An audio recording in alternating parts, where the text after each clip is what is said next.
The rain gently tapped against the window when he heard the sound.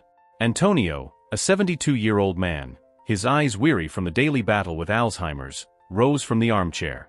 The clock showed 6 p.m., but for him, time no longer had meaning. He could barely remember what he had done that morning. The sound came from the front door, a soft, persistent scratching, almost as if it were asking for attention. With slow, careful steps, he made his way there. When he opened the door, he found something unexpected. A dog. But not just any dog. A large Pitbull, strong and muscular, with visible signs of a hard life. He was drenched from the rain, but his eyes, locked onto Antonio, showed no threat. They were eyes pleading for help. Antonio hesitated. Alzheimer's made him question everything around him. But there was something about this dog that captivated him.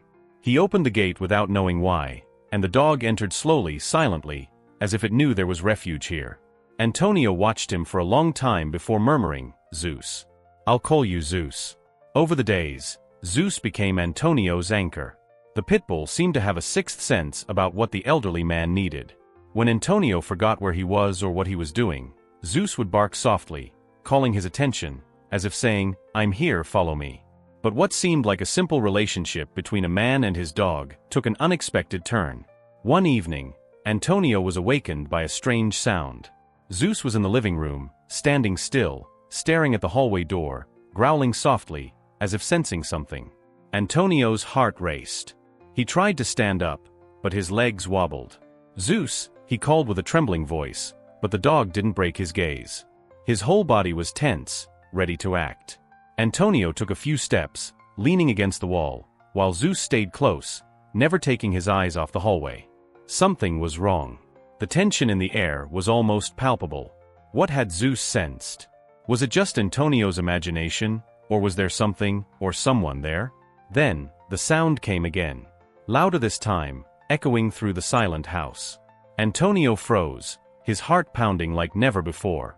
His trembling hand gripped the staircase railing as Zeus moved forward, positioning himself between his owner and whatever was lurking. What had Zeus seen? What or who was waiting? And now? What do you think will happen next? Leave a comment if I should continue or stop here. As we continue, let's keep the suspense high. Antonio felt cold sweat trickling down his forehead. The sound. It was as if something or someone was trying to get his attention. He looked at Zeus, who was now as still as a statue, muscles rigid, eyes fixed on the dark hallway. "Zeus, what is it?" Antonio whispered, almost inaudible. The Pitbull didn't answer, but stepped forward, growling low. Something was terribly wrong. Suddenly, the sound intensified. A crack, followed by a noise like something heavy being dragged. Antonio froze. He didn't know if it was the disease playing tricks on his mind or if it was real. Zeus, however, didn't seem confused. He moved forward slowly, each step calculated, like a predator stalking in the dark. Antonio grabbed his phone, but his trembling hands almost made him drop it. He turned on the flashlight and pointed it toward the hallway.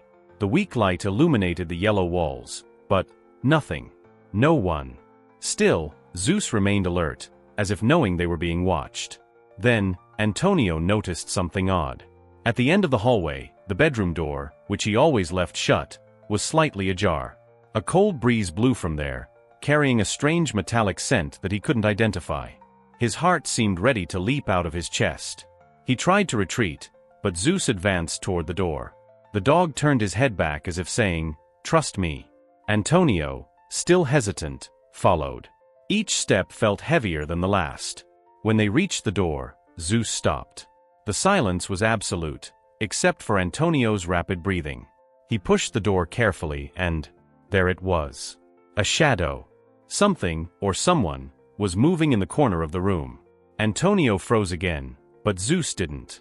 He moved forward with a fierce growl, positioning himself between his owner and whatever was there.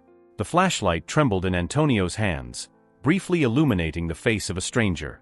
A man with cold, fixed eyes, standing there holding something in his hands. "Who are you? What are you doing here?" Antonio shouted, his voice stronger than he thought. The man didn't answer. Instead, he stepped forward, and Zeus advanced. The Pitbull, once just a loyal companion, was now a machine of protection, ready to strike. But then the man stopped. He slowly raised his hands, as if surrendering. That's when Antonio saw it. The object the man was holding looked familiar. It was a frame. Antonio squinted, confused. He knew that photo. It was from his family, from many years ago. But how had this stranger gotten it? What did he want? Before Antonio could react, the man smiled. A smile that offered no comfort, but something darker. "You really don't remember, do you?" he said, his voice sending chills down Antonio's spine. And in that moment, everything changed. Let's finish with an emotionally impactful twist. The man's smile grew, but something in his eyes changed. It was as if he was revealing a deeper part of himself, something much more profound than anyone could imagine. You really don't remember," he repeated, with a tone almost melancholic.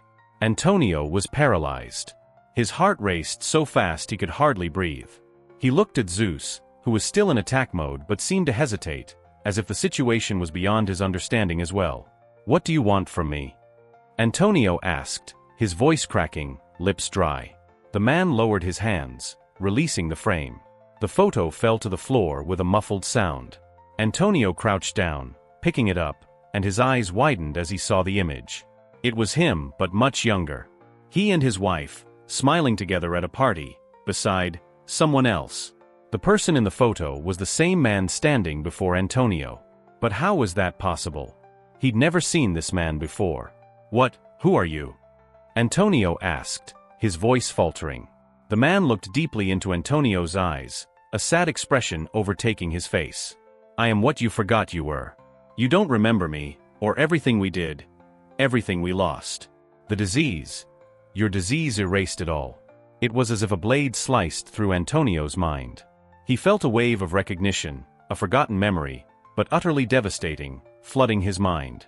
"Alzheimer's, are you my brother?" Antonio stammered, his voice breaking with a brutal realization.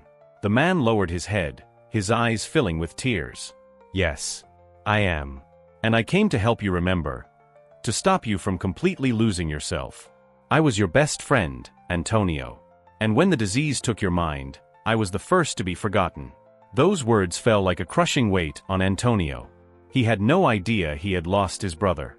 And in that moment, the pain of not only losing his memory, but also losing a vital part of his life overwhelmed him like an avalanche. Zeus, who had been still until then, slowly approached the man. The Pitbull, as if recognizing the presence Antonio couldn't see, licked the hand of the lost brother. Antonio fell to his knees, tears streaming endlessly.